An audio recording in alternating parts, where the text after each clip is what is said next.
안식일이 다 지나고 안식 후 첫날이 되려는 새벽에 막달라 마리아와 다른 마리아가 무덤을 보려고 갔더니 큰 지진이 나며 주의 천사가 하늘로부터 내려와 돌을 굴려내고 그 위에 앉았는데 그 형상이 번개 같고 그 옷은 눈같이 희거늘.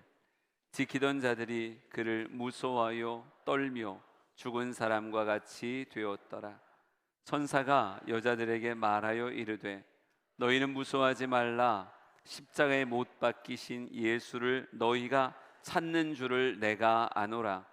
그가 여기 계시지 않고 그가 말씀하시던 대로 살아나셨느니라. 와서 그가 누우셨던 곳을 보라.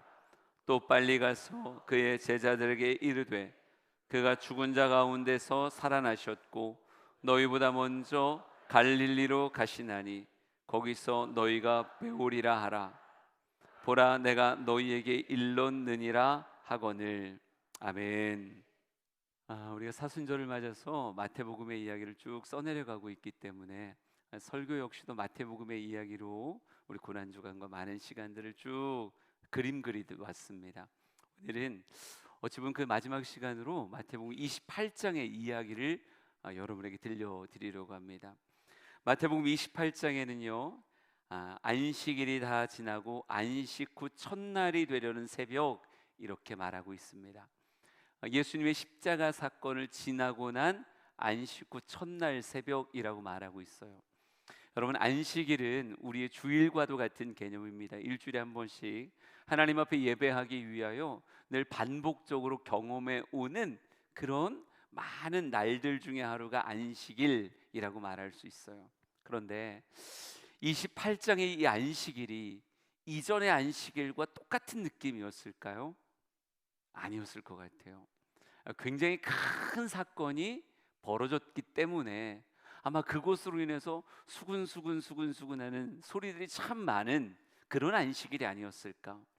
여러분, 예수님은 공생애가 시작되고 나서요 어찌 보면 이슈 메이커 같이 수많은 말들이 뒤를 따라붙는 그런 놀라운 사역을 하셨던 분이 예수님이셨습니다.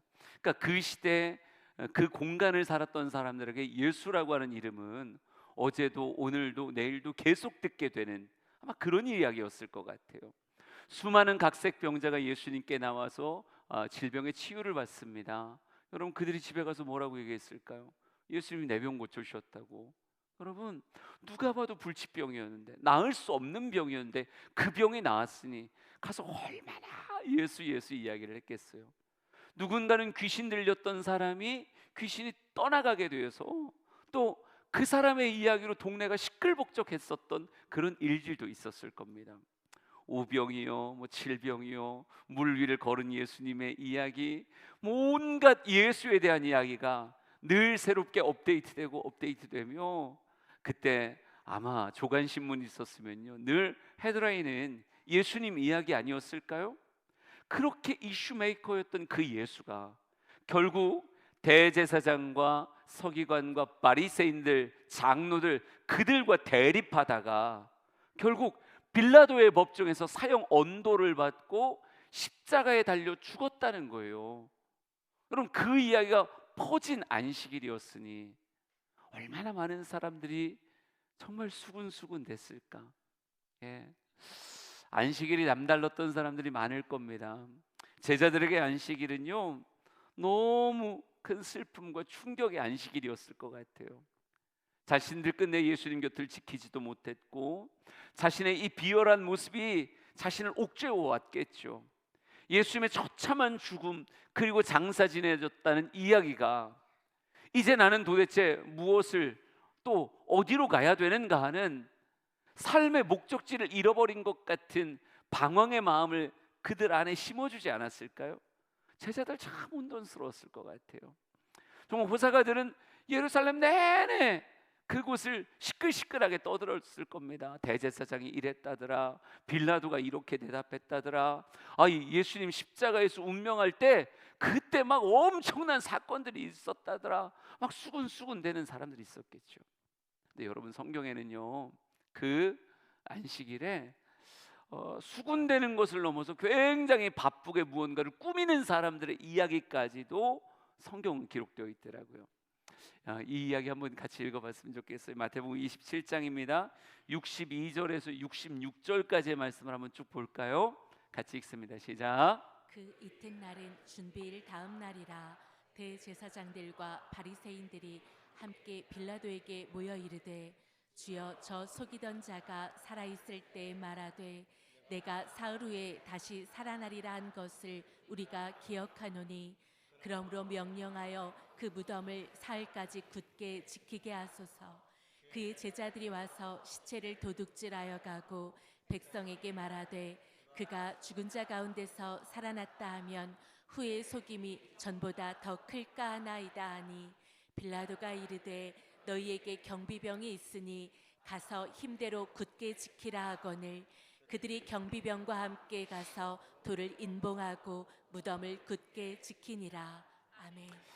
무장한 사람들을 동원하기 위해서 대제사장과 바리새인들이 빌라도를 찾아가기 시작합니다. 왜냐하면 그들이 들었던 이야기가 있거든요.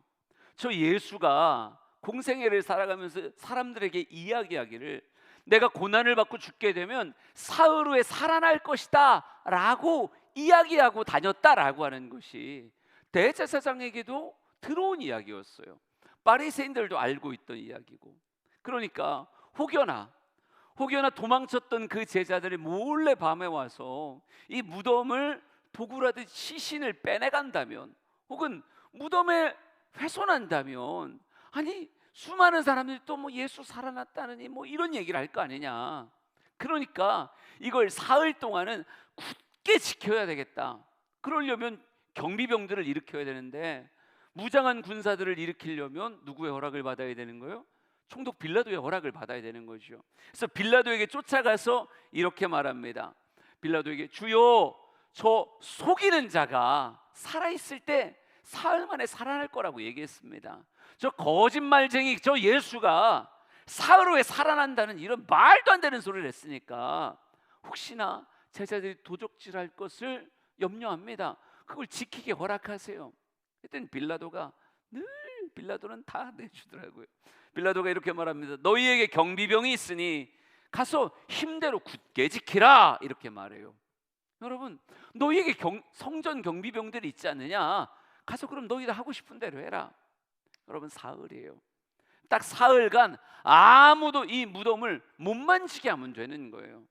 군사들을 여러 동원해 가지고 그들로 계속 교대하며 며칠을 지키는 거예요. 사흘을 굳게 지키면 뭐가, 혹시나 아직도, 아니 대제사장이 메시아를 죽였대, 대제사장이 위대한 선지자를 죽였대, 이런 수군거림이 아직도 있는데, 딱 사흘 동안 굳게 지켜서 그의 말이 거짓인 걸 확인할 수만 있으면 이제 전세는 역전되는 거예요. 그러니까 대제사장이 엄명을 내리죠. 너희들은 사흘 동안 굳게 지켜라. 그 누구도 이 무덤에 가까이 오지 못하게 하라. 그래서 했던 재밌는 일이, 성경 말씀 보니까 돌을 인봉하여 무덤을 굳게 지켰다 이렇게 써 있어요. 인봉한다는 건 물론 돌을 굴려와서 돌로 입구를 막죠. 입구를 막은 다음에 이걸 여러분 줄로 묶어요. 줄로 묶고 난 다음에 뭐 진흙이나 아니면 촛농이나 뭐 이런 것 가지고 딱 자물쇠 인봉하듯 해놓고 거기다 도장을 딱 찍는 거예요. 그러니까 아무도 이 무덤 못 건드린다, 여기서부터 여기까지는 절대 못 건드린다라고 하는 것이 어찌 보면 인봉이라고 말할 수 있어요. 그러면서 뭐 하는 거예요? 사흘만 지키면 우리가 죽인 예수가 저들이 말하는 선지자도 아니고 메시아도 아니고 당연히 속이는 자, 기만하는 자, 거짓부렁하는 자, 그것이다 라고 생각했던 거죠. 그런데 성경은 그 다음 일을 이렇게 기록합니다. 28장 1절에서 4절을 같이 읽습니다. 시작. 안식일이 다 지나고 안식 후 첫날이 되려는 새벽에 막달라 마리아와 다른 마리아가 무덤을 보려고 갔더니, 큰 지진이 나며 주의 천사가 하늘로부터 내려와 돌을 굴려내고 그 위에 앉았는데, 그 형상이 번개 같고 그 옷은 눈같이 희거늘, 지키던 자들이 그를 무서워하여 떨며 죽은 사람과 같이 되었더라. 아멘. 사흘을 지키라는 엄명을 받고 경비병들이 아주 눈을 부릅뜨고 사흘을 지켰겠죠. 네, 사흘이 지났던 안식 후 첫날 새벽에 두 여인이 무덤을 향해 걸어가는 모습을 성경 기록하고 있습니다. 막달라 마리아, 다른 마리아가 무덤을 보려고 갔다라고 말하고 있어요. 이들은 왜 무덤에 갔던 걸까요? 예수님 말씀하신 부활이라고 하는 것을 목도하기 위해 부활의 증인으로 갔던 걸까요? 성경은 그렇게 말하고 있지 않습니다. 같은 이야기를 기록하고 있는 마가복음엔 이렇게 말하고 있어요. 안식일이 지남에 막달라 마리아와 야고보의 어머니 마리아 또 살로메가 가서 예수께 바르기 위하여 향품을 사다 두었다가라고 이렇게 말하고 있습니다.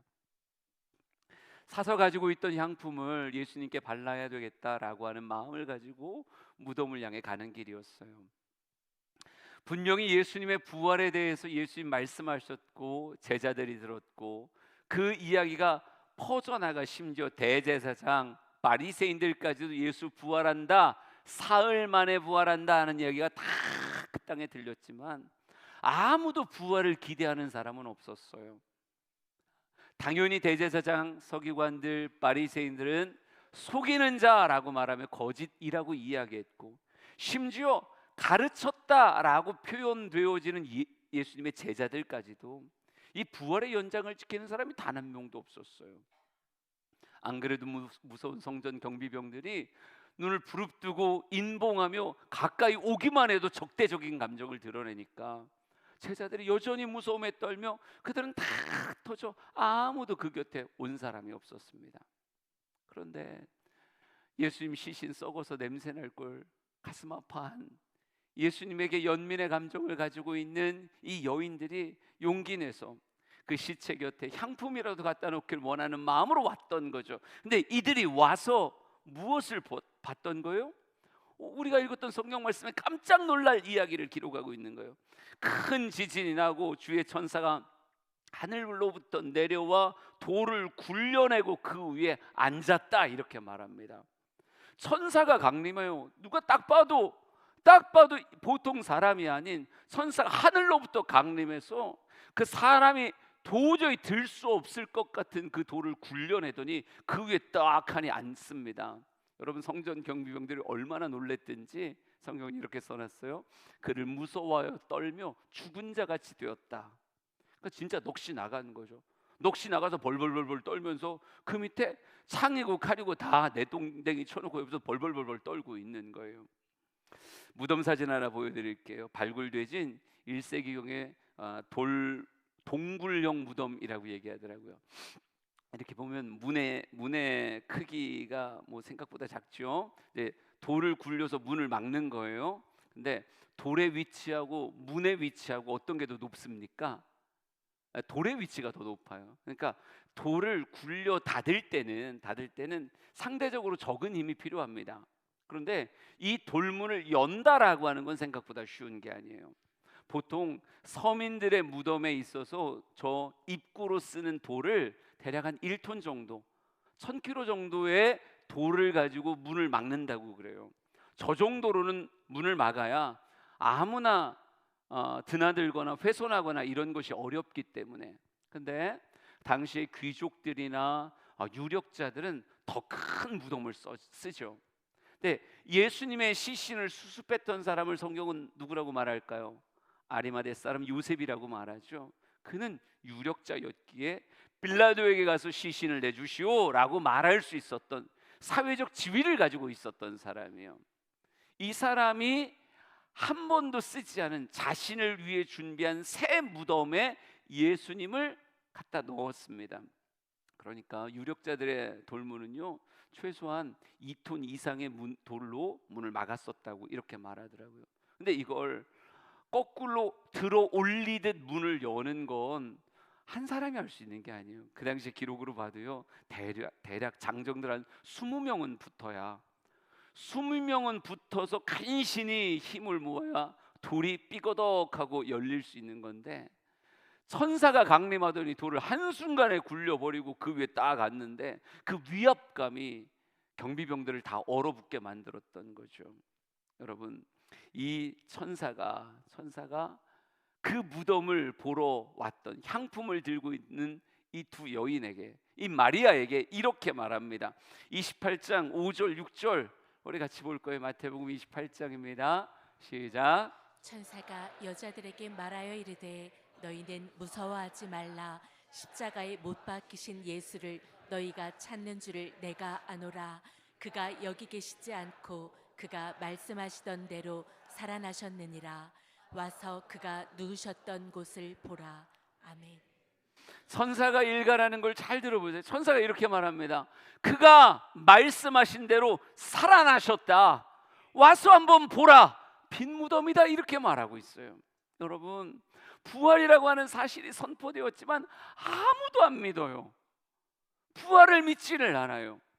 부활이라고 하는 진리가 찾아왔음에도 불구하고 아무도 그 부활 앞에 반응하며 삶을 부활의 자리에 내어두려고 했던 사람이 제자들 가운데도 없었고, 예수님을 사랑한다는 여인들 가운데도 없었어요. 그 어떤 사람도 부활에 대해 들었지만 반응하지 않았다고요. 여러분, 당시에 바리새인과 사두개인이 싸웠대요. 바리새인은 막 부활이 있다, 사두개인은 그런 게 어디냐 막 이러면서 둘이 싸웠다 그러더라고요. 그러나 부활 이야기하는 바리새인들도 저 속이는 자가 부활한다고 얘기했습니다 라고 말하며 부활이라고 하는 단어 앞엔 다 손사래를 치더라고요. 여러분, 생각보다 사람들이 부활을 믿지 않아요. 뭐만 믿고 사는 거예요? 내가 지금 발디디고 살아가는 이 현실의 삶, 이 육체의 삶, 이게 전부인 줄 알고 있어요. 그래서 예수님 죽으시니까 대제사장이 우리가 이겼다, 봐라 저의 숨이 끊어지지 않았느냐, 창으로 옆구리를 찔러 우리가 죽음을 확인했지 않느냐, 그러니까 우리가 이긴 거다, 죽음은 끝이다, 이렇게 생각해요.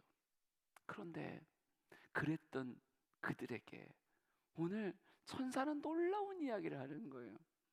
그들이 그렇게 믿지 않는 자들에게 다시 한번 예수로 인한 또 하나의 복음, 부활의 복음을 선포합니다. 근데 이렇게 말해요.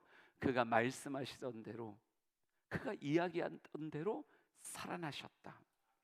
보라, 빈 무덤이다, 부활하셨다, 이렇게 말한단 말이에요. 여러분, 우리가 자꾸 착각하는 게 내 생각 혹은 내가 이해되어야 그것이 진리라고 착각해요. 그런데 여러분, 진리는 얼마든지 우리의 생각을 넘어설 수 있습니다. 우리는 공통된 수많은 사람들의 합의된 생각, 더 진리에 가깝다고 생각하긴 하죠. 그런데 여러분, 그건 역시도 때로는 진리를 기만하는 속임일 수 있다니까요. 그 당시에 수많은 사람들이 예수님이 내가 사흘 만에 부활할 것이다, 사흘 후에 부활할 것이다 라고 얘기할 때 다 고개를 돌리며 어찌 보면 피식피식 웃었죠. 아브라함에게 아들이 있을 거다 라고 말할 때 사라랑 둘이 동시에 피식 웃어요. 그냥 이스마엘이나 잘해주세요. 하나님, 예, 알았어요. 이스마엘이나 잘해주세요. 이게 인간의 참 묘한 마음이에요. 내게 이해가 안 되니까. 아니, 내가 이미 100세인데 아이를 낳을 힘이 내게 어딨고, 내 아내가 90세고 이미 경수가 다 끊어졌는데, 아니 이게 어떻게 됩니까? 인간의 상식 혹은 내가 생각한 이게 이 땅을 다스릴 거라고 착각하는 거예요. 그러나 여러분, 내 생각이 진리가 아니라 선포되는 말씀이 진리예요. 말씀하신 대로, 주님께서 선포하신 대로 그렇게 되어지는 거예요. 근데 주님이 뭐라고 선포했는가? 선명하게 부활하겠다고 선포하셨거든요. 마태복음 16장 17장의 말씀을, 예수님의 말씀을 같이 듣습니다. 시작. 이때로부터 예수 그리스도께서 자기가 예루살렘에 올라가 장로들과 대제사장들과 서기관들에게 많은 고난을 받고 죽임을 당하고 제3일에 살아나야 할 것을 제자들에게 비로소 나타내시니, 갈릴리에 모일 때 예수께서 제자들에게 이르시되 인자가 장차 사람들의 손에 넘겨져 죽임을 당하고 제3일에 살아나리라 하시니 제자들이 매우 근심하더라. 아멘. 제자들이 근심하거나 말거나, 여러분은 다시 한번 가슴에 새겨야 돼요. 부활을 말씀하시더니 진짜 부활의 첫 열매가 되시더라고요. 우리 인생들을 속이는 수많은 말들 중에 하나가 죽음을 마침표같이 보는 거예요. 죽으면 끝인 것 같이. 죽음이라고 하는 것이 과연 끝일까요? 절대 그렇지 않은데, 성경은 명백하게 부활을 말하고, 이 부활의 가장 확실한 증거로 부활하셔서 그들 가운데 거하셨던 예수 그리스도를 우리에게 소개하고 있단 말이에요. 여러분, 천사가 말씀하는 대로, 말씀하신 대로 그가 살아나셨다, 그가 부활하셨다라고 하는 것이 여러분에게 또 하나의 복음같이 찾아오길 간절히 소망합니다. 이 땅의 삶이 전부일까요? 아니에요. 예수님이 우리에게 확실하게 증언하는 바, 주님이 말씀으로 너희들은 부활할 것이다 라고 말씀하시는 그 말씀이 우리의 삶에도 얼마든지 그대로 이루어지게 될 거라고요. 여러분, 부활이 끝이 아니구나. 인생이라는 게, 육체를 입고 살아가는 게 여기가 끝이 아니구나. 우리에게 뭐가 있구나? 영원한 삶이 있구나. 이게 누구의 가르침이에요? 주님의 말씀의 가르침이라니까요. 우리 부활장이라고 말하는 고전 15장의 말씀으로 좀 더 확인합시다. 12절 13절 같이 읽습니다. 시작. 그리스도께서 죽은 자 가운데서 다시 살아나셨다 전파되었거늘 너희 중에서 어떤 사람들은 어찌하여 죽은 자 가운데서 부활이 없다 하느냐. 만일 죽은 자의 부활이 없으면 그리스도도 다시 살아나지 못하셨으리라. 아멘. 예수님의 부활이 우리의 부활의 예표라고요.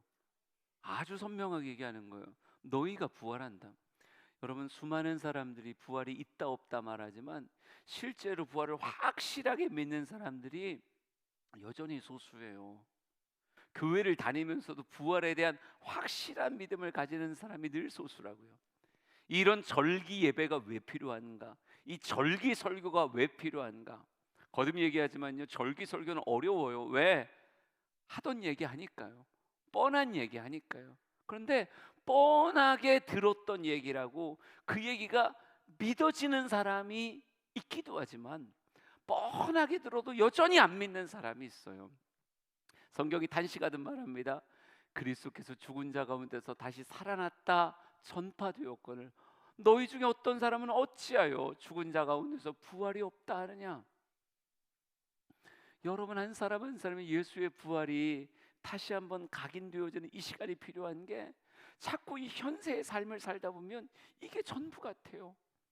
여기서 밥 먹고, 여기서 옷 입고, 여기서 친구 만나고, 여기서 살아가는 게 그냥 이게 전부 같은 거예요. 그러니까 부활이라고 하는 이 절기가 다시 한번 우리에게 필요한 거예요. 이 땅이 전부가 아니구나. 예수의 살아남은 우리가 영생하는 존재라고 하는 것은 아주 강력한 예표구나. 사람이 다시 살아나는 존재다라고 하는 게 여러분의 가슴에 새겨지길 간절히 소망합니다.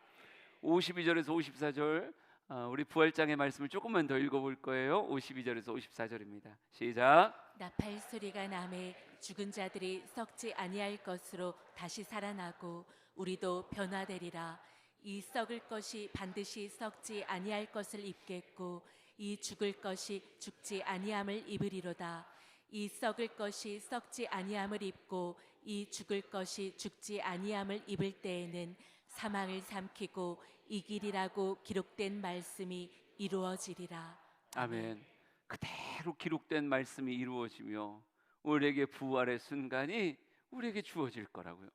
호련히 변화되어 다시는 육체의 연약함에 묶이지 않고, 다시는 사망, 다시는 죽음, 이런 거 아무것도 없는 우리는 부활의 삶에 들어가게 될 것이다라고 하는 것이 잠자는 자들의 첫 열매 되신 예수가 우리에게 주신 복음이라고요.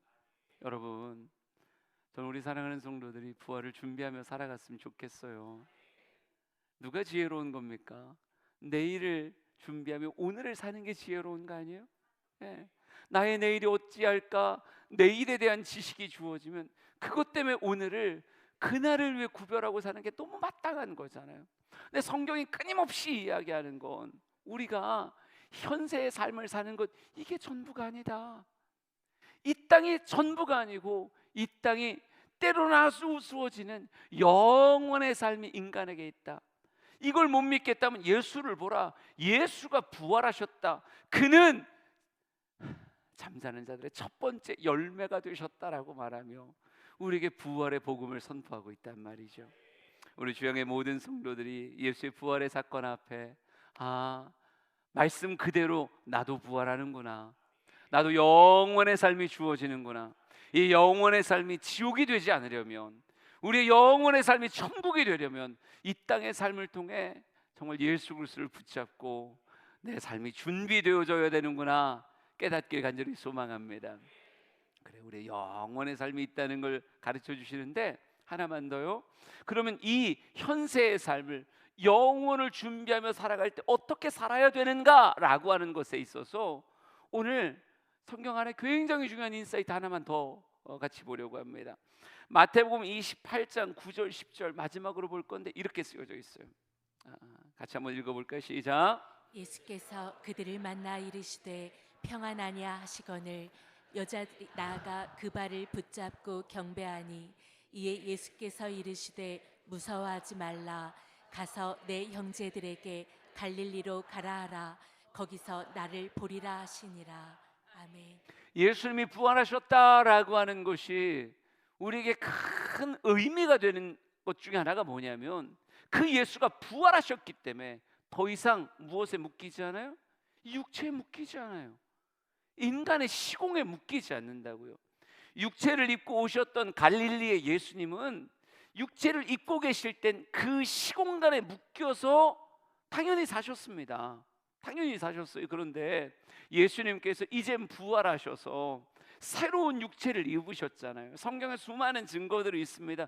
그 육체는 공간에 묶이지 않더라고요. 문을 닫아도 막 들어오기도 하고 이곳 저곳에서 막 나타나시기도 하고 예수님의 부활의 모습은 더 이상 육신의 연약함 가운데 있는 모습이 아니에요. 그러니까 그 예수님이 부활하시고 나니까 오늘 누구를 만나주세요? 여인들을 만나주시면서 또 이렇게 말합니다. 제자들에게 형제들에게 갈릴리로 가라 하라 거기서도 나를 볼 것이다 이렇게 말해요. 그러면 부활하신 예수님을 여기서도 만날 수 있고 거기서도 만날 수 있는 이게 우리에게 열려진 또 하나의 복이라니까요. 우리가 신앙생활 어떻게 해나가야 되는가, 영원의 삶을 어떻게 준비해야 되는가, 그냥 결론적으로 딱 얘기하면요, 부활하신 예수님을 경험하며 그 예수님과 함께 육신의 삶을 살아가는 모습으로 우리의 영원을 준비하는 거예요.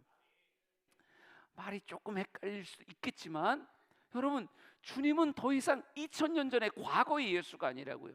성경 안에 기록으로만 있는 문자적 예수가 아니라고요. 예수님은 육체의 한계를 넘으셨기에 그 예수님이 무엇 하세요? 오늘 여기서도 만날 수 있고 저기서도 만날 수 있는, 우리는 예수님을 늘 현재형으로 누릴 수 있는 놀라운 복이 부활하신 예수님을 통해서 우리에게 주어졌단 말이에요. 그러면 그 예수를 우리가 만나는 그 삶을 통해 무엇하는 거예요? 오늘의 삶의 성도의 힘의 근원으로 삼는 거예요. 여러분은 무엇으로 이 험한 세상 버티고 살아갈 겁니까? 세상이 만만치가 않잖아요. 내 원하는 대로 세상 돌아가는 게 아니라 수많은 이기심이 부딪혀서 이 세상을 광야같이 척박하게 만들어가고 있어요. 우리가 발 디디고 사는 곳이 때로는 물 없는 기가라는 광야 같고 길이 흐려져 지워진 광야 같고 참 어디로 가야 될지 갈 바 모르겠는 참 혼돈의 장소 같은 광야가 우리 앞에 펼쳐져 있단 말이에요. 그러면 이 광야를 도대체 어떻게 살아갈 거냐? 성경은 말한다고요. 여기서도 예수 만날 수 있고 저기서도 예수를 만날 수 있으니 예수님과 함께 무엇하라? 인생의 삶을 살아가라. 안 읽으려고 했는데 읽읍시다. 마태복음 28장 18절에서 20절 한 절만 더 읽어요. 준비 시작. 예수께서 나와 말씀하여 이르시되 하늘과 땅의 모든 권세를 내게 주셨으니 그러므로 너희는 가서 모든 민족을 제자로 삼아 아버지와 아들과 성령의 이름으로 세례를 베풀고 내가 너희에게 분부한 모든 것을 가르쳐 지키게 하라. 볼지어다 내가 세상 끝날까지 너희와 항상 함께 있으리라 하시니라. 아멘. 여러분, 나에게 찾아오시는, 여기서도 만날 수 있고 저기서도 만날 수 있는 예수님이 육체를 입고 있을 때만큼 어떤 한정적인 모습이 아니에요. 예수님이 이 땅에 육신을 입고 오셨을 땐 우리의 대속 제물 되어 주시기 위해서 연약함 가운데 자신을 내어 주셨어요. 그러니 대제사장이 자기 맘대로 끌고 다니는 것 같고, 장로들이 자기 맘대로 고발하고 거짓된 재판을 열 수 있는 것 같고, 빌라도가 자기가 땅땅땅 두드리고 때로는 손을 씻으며 자기 마음대로 예수님을 주관할 수 있는 것 같이 보여지죠. 그런데 그건 내어줌이었고요, 부활하신 예수님을 성경은 이렇게 말합니다. 하늘과 땅의 모든 권세를 내가 가지고 있다라고 말하고 있어요. 하늘과 땅의 권세를 가지고 이 땅을 통치하고 다스리는 분이 누구십니까? 부활하신 예수 그리스도예요. 여러분, 더 이상 빌라도에게 희롱당하는 예수가 아니라고요. 더 이상 대제사장의 간교한 꾀에 넘어가는 그런 분이 아니라고요. 더 이상 군병들에게 이리저리 끌려다니는 분이 아니라 하늘과 땅의 권세를 가지고 이 땅을 통치하고 다스리는 분이 누구시다? 그분이 예수십니다. 여러분, 그분이 우리에게 이렇게 약속하세요. 내가 여기서도 만날 것이고 너를 저기서도 만날 건데 내가 세상 끝날까지 내가 너와 함께 할 것이다. 여러분, 그리스도인이 이 땅의 삶을 이길 수 있는 유일한 힘이 뭔지 아십니까? 예수와 손잡고 살아가는 거예요. 이 부활하신 예수님을 누리고 살아가는 것이 우리가 이 광야 같은 세상을 더 끈하게 이길 수 있는, 나는 광야 앞에 초라하지만 우리 예수님은 이 광야를 능히 통치하고 다스릴 수 있는 분이시기에 그분과 함께 걸어가는 신앙생활, 이게 우리에게 있어야 된단 말이죠. 여러분, 늘 이야기하잖아요. 우리가 예배할 이유는 예수님의 그 초월성에 있는 거예요. 나를 사랑하사 나에게 찾아오시는 그 예수님, 그분과 깊이 교제하는 게 예배의 시간이고, 여러분은 이 예배의 시간을 통해서 누구를 찾고 누려야 되는 거예요? 나를 사랑하사 나와 함께 하시겠다고 찾아오시는 그 예수님을 이곳에서 찾아야 되고 이곳에서 만나야 된다고요. 저는 우리 주양의 예배가 주님을 경험하는 예배가 되었으면 좋겠어요. 그 어떤 곳에서보다, 여기서도 저기서도 다 만날 수 있는 건 맞는데, 그래도 그 어떤 곳에서보다 이곳에서 예배할 때 주님을 더 깊이 내가 체험하고 만나는, 이곳에서 예배하다 보면 영안이 열려서 주님을 보게 되고, 이곳에서 예배하다 보면 영적인 귀가 열려 주님의 음성이 들려지고, 영적인 감각이 살아나서 주님이 나와 함께 하시구나, 이게 선명하게 느껴지는 우리 주양의 예배가 그러기 원합니다. 끝내고 싶은데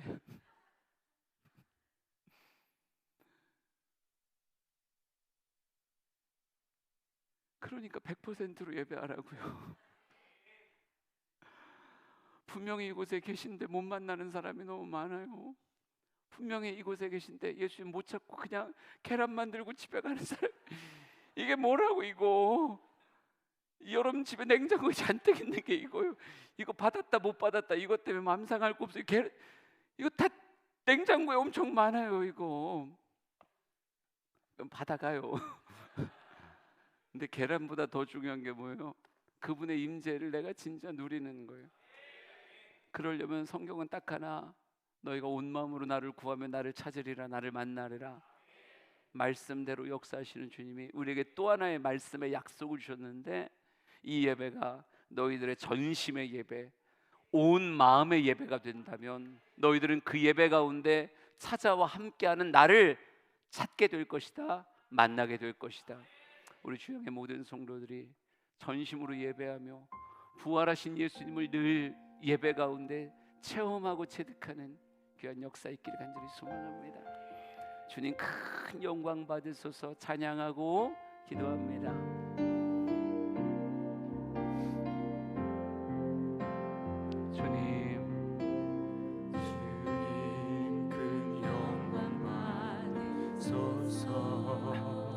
홀로 찬양 받으소서. 홀로 찬양 받으소서.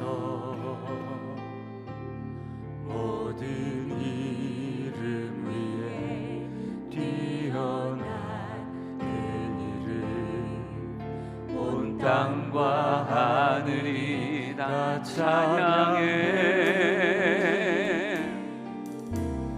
겸손하게 우리 꿇고 주 이름 앞에 영광 돌리세. 모두 절하세 독생자 예수. 주님께 주님께 찬양 드리리. 모든 영광과 존귀와 능력 받으소서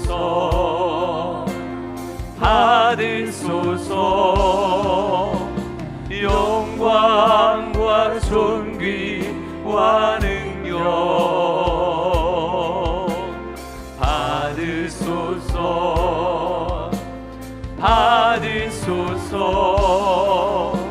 그리스도 살아계신 하나님. 모든 영광과 존귀와 능력 아멘. 받으소서 주님 받으소서 영광과 존귀와 능력 받으소서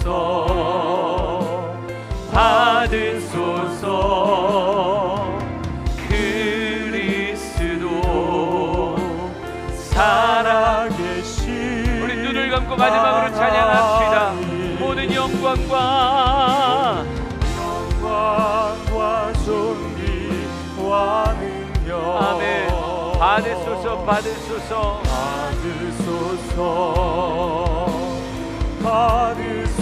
모든 영광과 존귀와 능력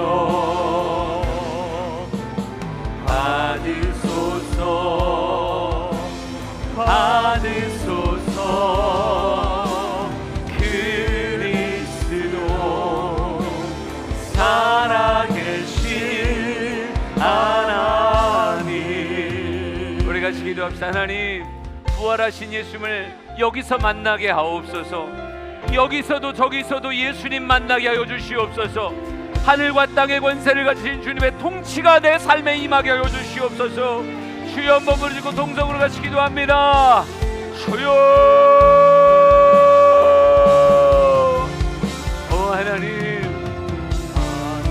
하나님,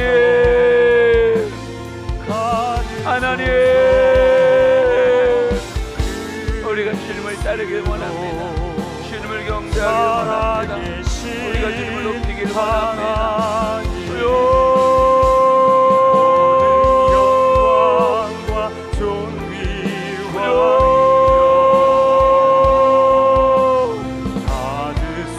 만나길 원하고 주님을 경험하길 원합니다. 예배를 통해 주님 만나기를 원합니다. 예배를 통해 주님 경험하기를 원합니다. 하나님, 교회를 통해 사람만 만나지 않게 하시고 예수님 만나게 하시옵소서. 예수님, 부활하신 예수님을 만나게 하시옵소서. 그분의 위로가 내게 부어지게 하시고 그분의 평안이 내게 부어지게 하시고 그분이 세임 주시는 게 경험되게 하여 주시옵소서. 예수를 만나는 예배, 사람만 만나는 예배가 아니라 예수님 만나는 예배, 예수님 경험하는 예배, 예수님 앞에 세워지는 예배, 부활하신 예수님, 내 인생을 붙잡고 계시는 예수님, 일곱 뼈를 붙잡고 아버지 일곱 뼈를 붙잡고 계시는 그 주님을 내 인생으로 내 예배로 만나기를 원하오니 하나님이 예배를 통해 주님을 경험하게 하시고 주님의 은혜를 누리는 우리가 되게 도와주시옵소서.